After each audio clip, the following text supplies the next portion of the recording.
Let's talk about shamanism and abundance. I'm John Moore. I'm a shamanic practitioner and teacher from the state of Maine. And today I want to talk to you about abundance and shamanism and what that means and how they sometimes go hand in hand and sometimes don't. And I'll talk to you about what I mean when I say the word abundance because you might have a different definition. Your definition is fine. I just want you to understand what I think I'm talking about when I use that term. And I also want to talk about this weird concept that a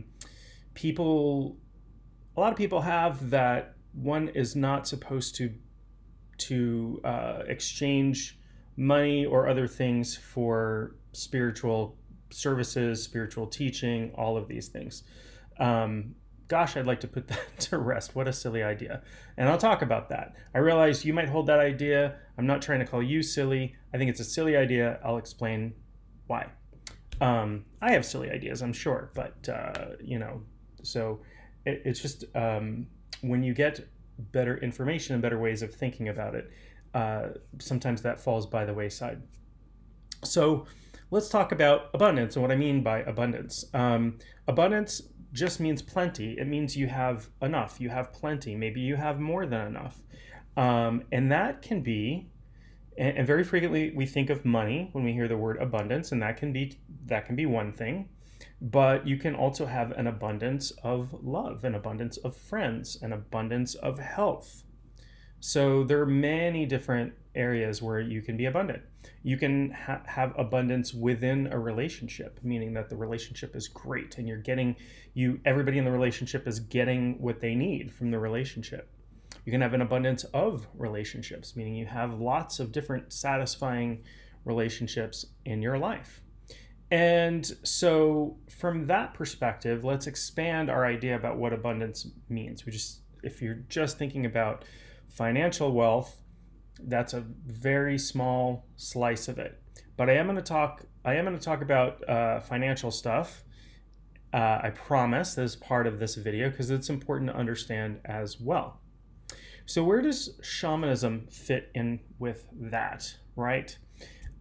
So we can look at this in a couple of different ways. One, we can look at this from the indigenous shamanic culture perspective, and so those will be different ideas depending on the culture.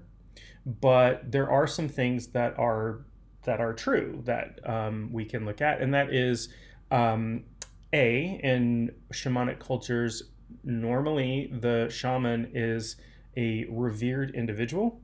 In some cultures, it's considered taboo for the shaman to do activities like hunt and fish. And so it would be, he or she, I should say, would be taken care of by the tribe, right? Meaning all of the day-to-day needs would be taken care of by the tribe. Now, in cultures where money isn't, and there aren't too many of those around anymore, where money isn't the method of exchange or the method of procuring things, that means people would have to hunt for the shaman or fish for the shaman or plant crops for the shaman. But then the shaman's providing a valued key service for the rest of the tribal unit, right? And so in that way, the shaman becomes abundant, meaning they have enough and they serve the community so that they can have enough. They help take care of their health, their mental health, their physical health. They help them know where to hunt and fish, perhaps, and when, and all kinds of things. They help with weather and when to plant crops and all kinds of stuff there. So the idea of shamanism and abundance being separate, even in pre-monetary cultures or extra-monetary cultures or whatever, that's just not a thing, right? And it's not always a straight-up exchange either, like I give you X amount of chickens and or whatever, and you perform a healing for me. Although sometimes in many cultures, gift giving is a really, really important part of going to see a shaman or medicine man. I think I'm trying to say that this was Mongolia, but it's straining my memory a little bit. But I remember watching a documentary part of a series where this person happened to be in Mongolia, happened to be introduced to a shaman, went to the shaman's tent, and they said, yeah, you got to bring something. You have to bring, a couple of bottles of vodka or something along those lines. So this person who's a, Westerner, brought these things, gave them to the shaman, and that was expected within that culture.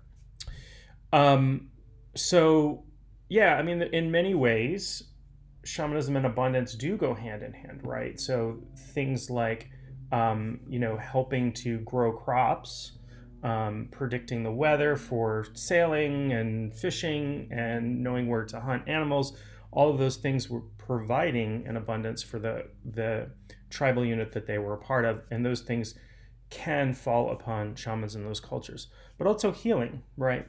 Healing is really important, having an abundance of health, also helping people reconnect and serving as an intermediary in relationships. So having, abundance within relationships, shamans take care of that as well.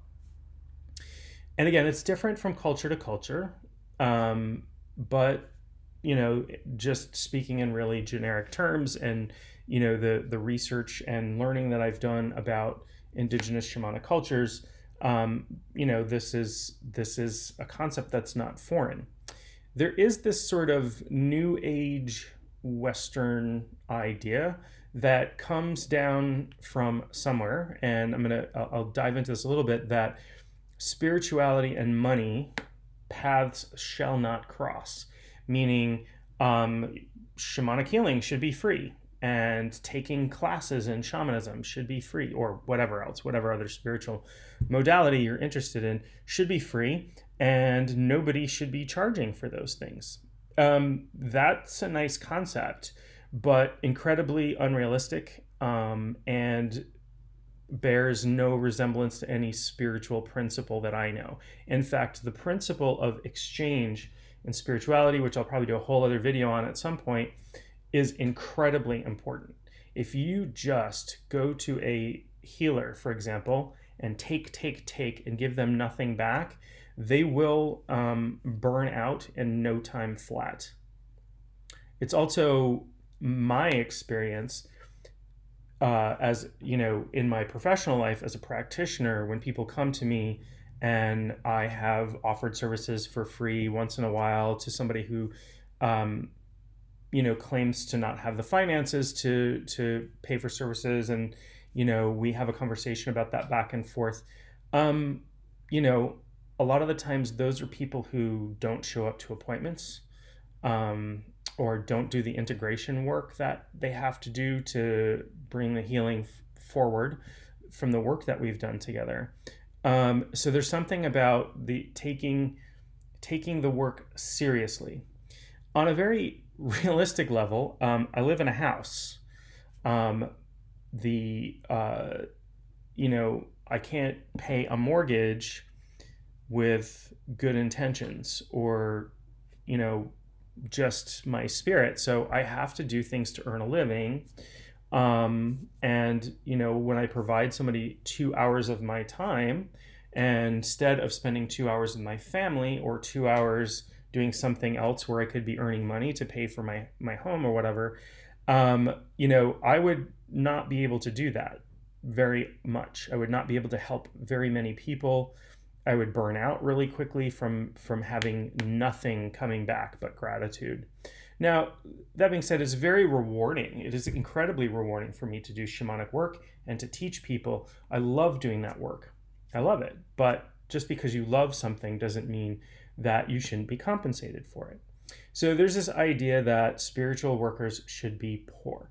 This comes from a monastic life where monks and priests in different cultures took vows of poverty.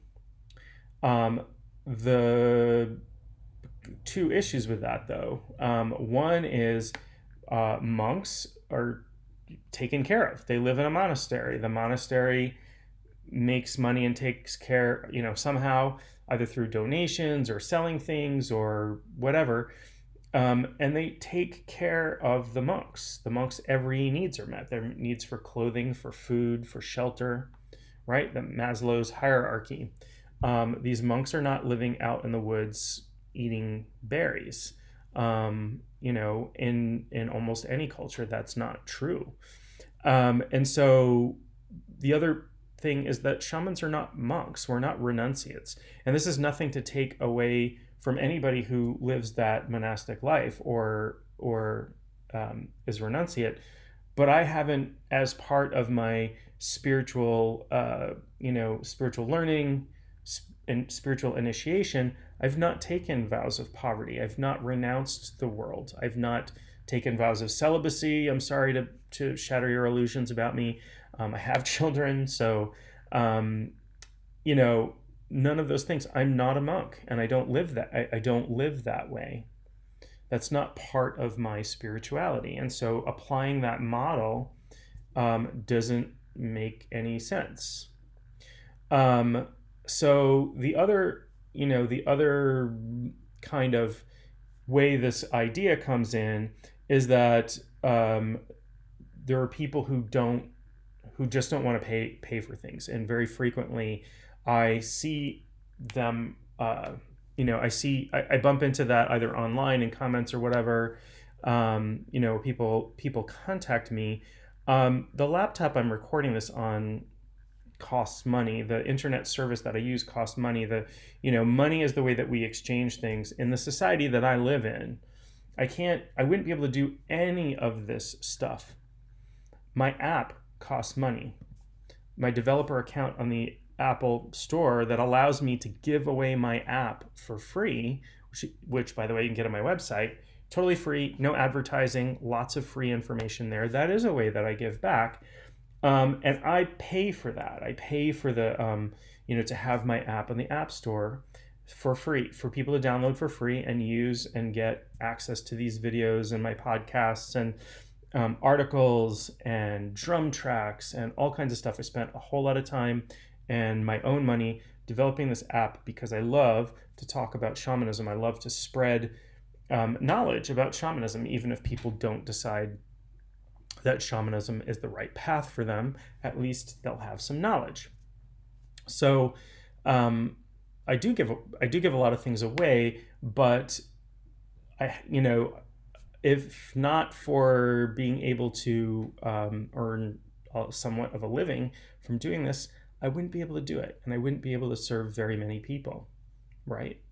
So I could live out in the woods, maybe. I don't even know where I would go because there's no land around here that's not owned by somebody, but I could sneak out into the woods and build a hut and nobody would ever find me, and I couldn't have clients all over the world that I help or students all over the world.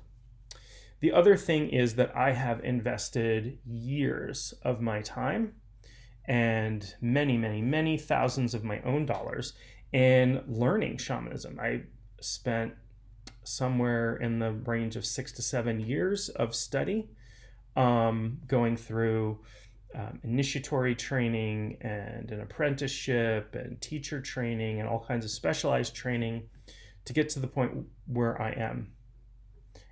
On top of that, I have done my own.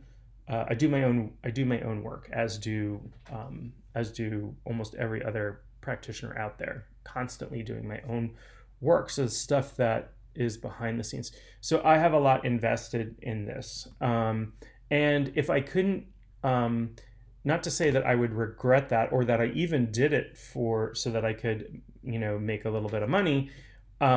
Because I didn't, and I went into shamanism having no intention ever of working with other people. It just happened to be what happened in my life.